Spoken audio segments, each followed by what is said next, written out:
If you grew up listening and playing to rock music when you were a young guitarist, you're probably familiar with power chords, sweeping, tapping, and boomer bends. Or if you're a blues guitarist, you probably know about crashing out on social media. And if you make a joke, they'll take a small portion of the joke and make it sound like you're serious and arrogant. I guess what I'm saying is the production techniques and the play styles that you're familiar with have to do with what kind of music you play or listen to, which is a super dumb point.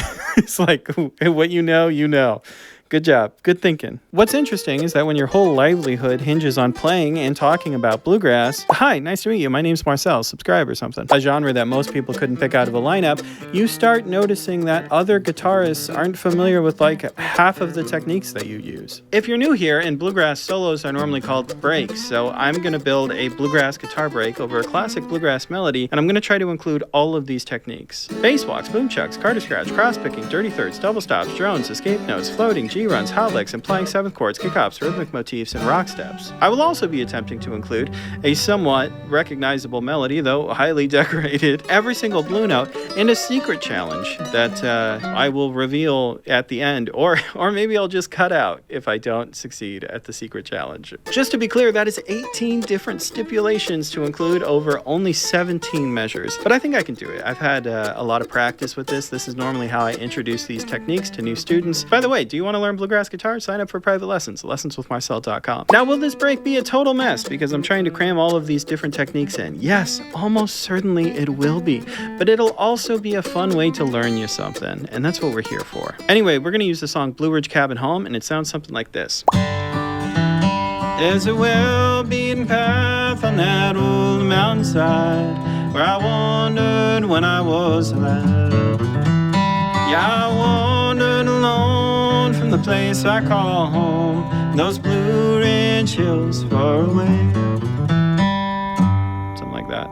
So I've got this simple melody that I was just singing written down, and now it's time to decorate it. So let's try to get all these things in. The first thing we need is a kickoff, and lucky for us, this melody has one built in already, but this is a little simple for bluegrass guitar. We want a lot of eighth notes, so we can scratch kickoffs off of the list. Good job, us. And all this phrase does is tell you that you're getting into the break. The next thing I can do is I can look at this measure, and I see that I'm getting a ton of this B note over and over again, spilling into the next measure.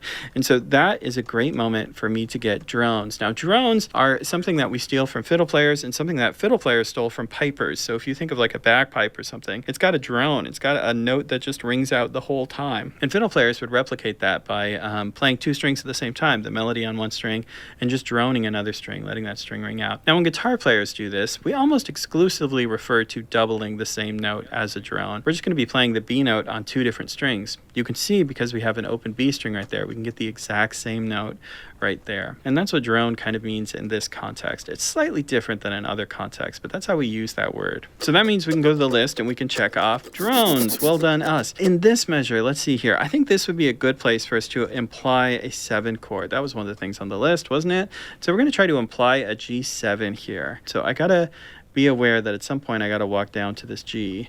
But in between, I got a lot of time to do what I want. So maybe I can get it like, whoops, get rid of that note. There it is. Yeah, we got a double G here. I'm normally not a huge fan of that in bluegrass context, but I think it's going to do just fine. Now, if I look over into the next measure, it really helps if you pay off this implication of the 7th chord, right? That's the 7 of the G7 there.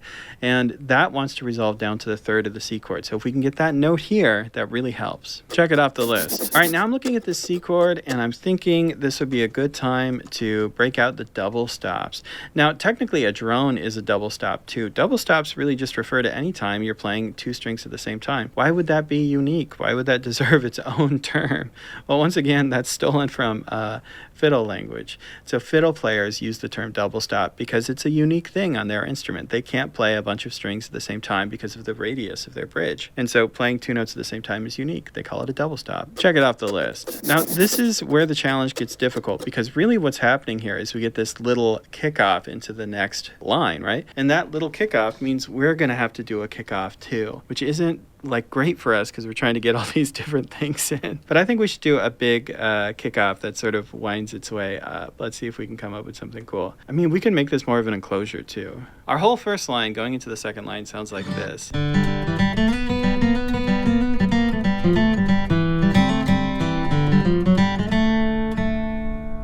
And I can still hear that melody in there. Okay, I'm looking at this measure, and this is a great measure for us to do the Carter scratch. So Carter scratch was developed by Maybelle Carter of the Carter family. Some people think that it was developed by Leslie Riddle because he was hanging out with them, but Maybelle actually recorded Carter scratch before they ever met Leslie Riddle. So the idea here is that we're essentially playing a boom chuck pattern, which is that bass note strum kind of rhythm pattern. But instead of playing the bass note, we're playing a melody note. A classic example of that is Wildwood Flower, which is one of the first tunes she recorded doing that.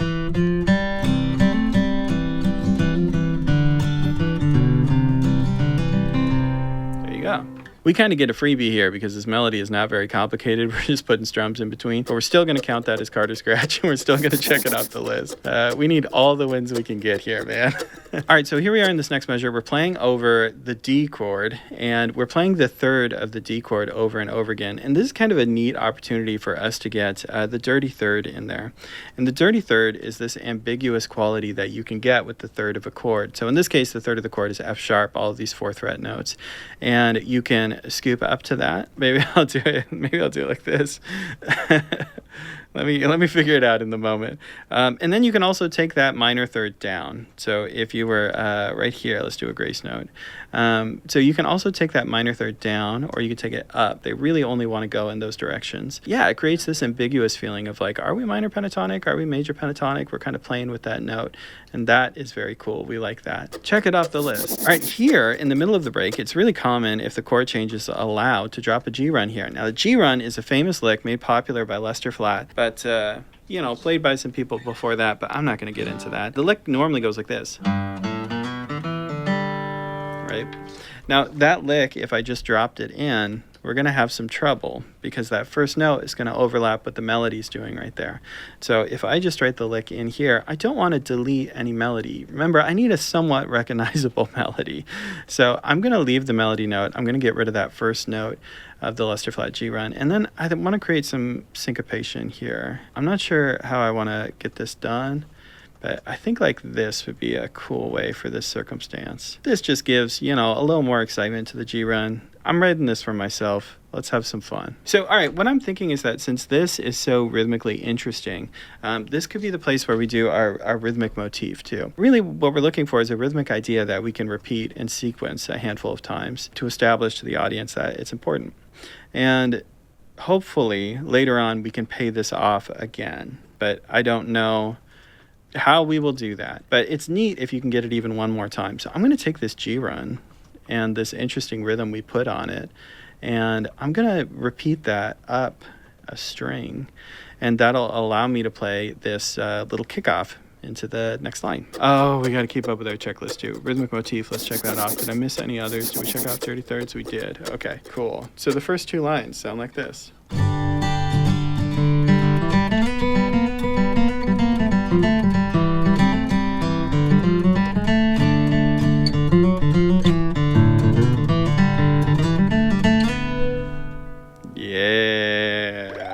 Yeah. All right, so looking at this measure, I don't want to repeat myself, so I got to look back at what we've already used from the list. Gosh. Okay, let's do the cross picking. So cross picking emulates the 3-finger roll of Scruggs style banjo. If you watch the cross picking charts, you've heard me say that so many times. But yeah, really we're looking at these sort of like 3-string roll patterns playing across the strings. And normally if you have a melody note like we do, it's our 4th fret right there. Try to keep that as the lowest note or the highest note so it really stands out. Once again, almost like the Carter scratch, this is a little bit of a gimme, right? We don't have to work very hard to make the cross picking work, which is great. It's wonderful. And looking at this next measure, looking at things we got to use up hot licks. And I think this is where I'm going to do it. So hot licks. Hot licks is something that Clarence White started, Tony Rice finished. It's just really this really bluesy way of playing. So it's got a ton of 8th notes, but it's really like blues influenced. So if I go down here, you'll also notice that the hot licks really don't care about the melody. When people play like breaks that are full of hot licks, they don't play a ton of melody usually. Unfortunately, we gotta take that one, right? We don't have a recognizable melody here. That's all right. That's to be expected. Cross off hot licks. Let's look at this C chord. It's interesting. Yeah, the rock step. The rock step. We can ditch that here. The rock step is just a little phrasing thing that like blues musicians do, and you would recognize like this.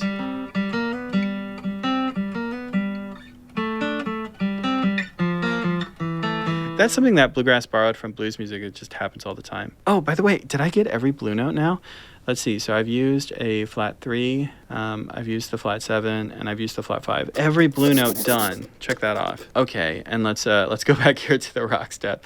So I think I'm gonna play, since we just got done with the hot licks, I'm gonna push it, and I'm gonna play some more kind of hot stuff. And then this is where we're setting up that rock step. Ooh, that pushes our melody into the next measure, which is okay. Yeah. Let's think about that. While we're thinking, let's check off rock steps. Rock steps are out. All we got left are bass walks, boom chucks, escape notes, floating. The only thing that's going to help me here is the bass walk. So we'll walk down to the root note of that D chord. So we got to ditch another melody note. It's all right because the breaks normally get less about the melody as they go on. Normally you get more and more improvisational. So yeah, I'm okay with that, which means from the top, our break sounds like this.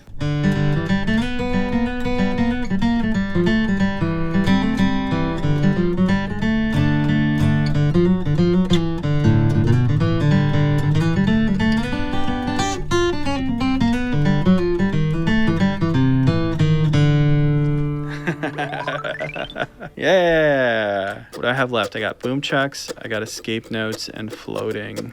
Okay, I planned this one. I knew that the boom chuck is going to happen here at the end, because at the end of our break, we have to go back to playing rhythm, right? So this is where we play the boom chuck, sort of alternating bass with a strum in between. Right here, it's really common to play a G run, so that one's going to be of no help. So planning out our last moves, that means this has to be escape notes and floating.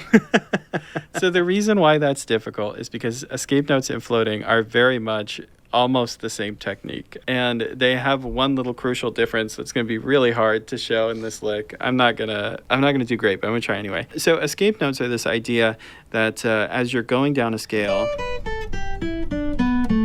at some point you can sub out an open string and you can shift your hand. And very common, right?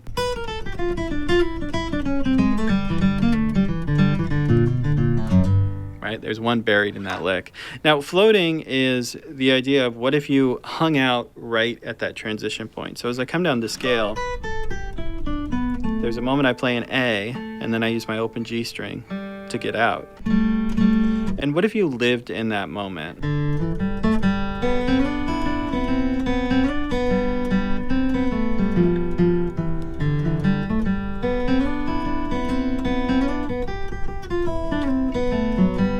There's a great Tony Rice lick that I actually use a lot when I write these that I'm going to use right here. By the way, last 4 measures of a break normally have nothing to do with the melody. This is normally where you drop your really hot lick, your crazy ideas. So we're going to roll with that. So the Tony Rice lick goes like this, and then normally down like that. I don't want to do the exact Tony Rice lick though. So let's change it. I think that's unique enough. Sufficient enough to be unique, and I will explain my thought process of how this grants the conditions of the challenge. So I do have an escape note here. This note allows me to shift my hand, so I'm sort of up in that 7-5 area, and when I hit that open string, my hand is going to shift down to that 3 and 5 area. Then I have a bunch of open strings mixed into this melody. So not the best example. You guys can roast me for this one if you want, but we're going to say that's escape note. We're going to say this is floating. I wish I could have done better, but I ran out of space, man. I used up everything else before I got here. So here I need a G run, and I had a plan for this G run. Oh, the rhythmic motif. I was going to pay off the rhythmic motif here. Yes, this will be where it happens. And we used this like over the C chord earlier. Which is cool. So that G run also fulfills the rhythmic motif being carried over somewhere else. We established it, we ended up using it by the end. So let's make sure we got everything. So in this line, we had the escape notes, yes. We had the floating, yes. Let's play the whole thing.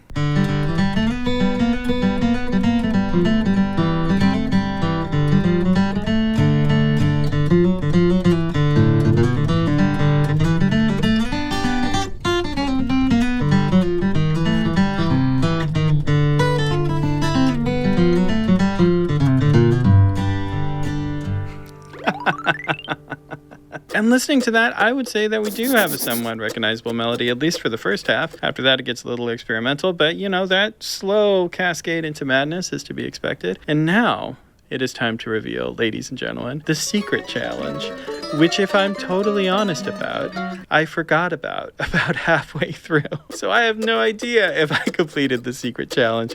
I know that I was doing really, really good through the first 2 lines. So my secret challenge to myself was to include all 12 chromatic notes. So let's see how I did. We're going to start on G, G sharp. We got A sharp or B flat. We got B, we got C. Down here we got C sharp. And of course we had the open D string somewhere. And then we had the D sharp or the E flat. We had E, we had F, we had F sharp, and all the way back to G. That means the secret challenge is also complete. Yeah! Like I said, the break would be nonsense. I don't think it's actually that nonsensical. I'm kind of surprised on how coherent it is.